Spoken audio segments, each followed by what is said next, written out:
bringing you the news and information you need from the people making a difference. This is Comcast Newsmakers. And welcome back to Comcast Newsmakers. I'm Steve Swat. My guest this segment is Matthew Bettenhausen, who is the director of the California Office of Homeland Security. Thanks for being with us. It's great to be here, Steve. Thanks for having me. Your office, of course, has been in the business for a few years. It was after 9/11 when it was started here in California, and I know much of what you do depends on grants from the U.S. government. Recently, California received, what, $250 million in grants? Almost slightly over $250 million in grants, part of the fiscal year 08 funding, which is good news for California and its urban areas. And we'll be sharing that money, over 80% of it, with our local partners to develop their capabilities and their planning and preparedness activities throughout the state of California. Give us an idea of where some of that money would go and how it would be spent. You know, obviously, you know, California, given the recent fires, the earthquakes that we've seen, we know we live on several fault lines, it's about being better prepared. And we have to build this from the bottom up. So this is the governor has started a metrics program where we look at our capabilities and build those core capacities up, whether it's swift water rescue teams, urban search and rescue teams, bomb detection and disposal equipment, interoperable radio communications are important and critical things to help our first responders and the citizens who support them do their jobs better in saving lives and property. It's also really, as the governor makes clear to his cabinet all the time, that, you know, public safety is government's #1 priority.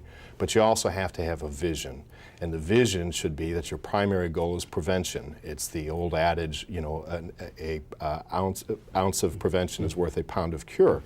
So we do a lot of investments in terms of making sure that our critical infrastructure is protected, doing information sharing on potential terrorist threats, to prevent something before it happens. And that's, you know, part of the governor's strategic growth initiative. We didn't wait and we didn't debate about who owns the water systems here, whether it's the federal responsibility, whether it's a state or local responsibility, the Corps of Engineers. The point was, Sacramento, for example, is the city most at risk in the nation for flooding. And that water is vital to California's economy. Our #1 industry is agriculture, and it's also critical for the majority of our population, which is in Southern California. So we started those repairs and got the bonds introduced in the legislature and then overwhelmingly approved by the public. You mentioned Sacramento, and yet a year ago, when the federal government handed out its grants, Sacramento and Los Angeles, which likely is a terrorist target, were shortchanged.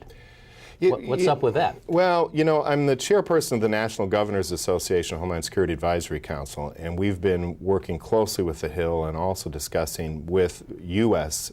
Department of Homeland Security in terms of how they're assessing risk. You know, we believe California, given our size, 1 in 8 people who live in this country are here in California. If we were a nation state, we're the 7th or 8th largest in the world. The next closest state in population is Texas, has 25% fewer people than we do. And we know, you know, for example, Los Angeles and Long Beach, that port complex accounts for about 50% of all the container traffic that's coming into the United States. And we have seen risks. Whether it's been homegrown domestic incidents like we saw in Torrance 2 years ago, and that case was going to trial, and we've got some pleas in that particular case where they targeted synagogues, military recruiting depots, LAX, that the risks are there. So we're going to continue, and the governor has continued to push in his discussions with Secretary Chertoff to make sure that California gets its fair share of this funding. We're running out of time, but I do know you're making a big push for individual citizen preparedness. This is really important. What we've seen with the fire siege last fall, the fires this year, and of course, you know, some of the tremors and earthquakes that we've had this year, that citizen preparedness is critical. You need to have a family communication plan. You need to be able to take care of yourselves and your families with food, water, and medicines, and for your pets as well, for at least 3 days. Because if something happens, if you can take care of yourself, you're helping our first responders. Well, we're out of time. Thanks for talking about this important issue. We'll have to have you back. Thanks to our viewers for watching Comcast Newsmakers. We'll see you next time.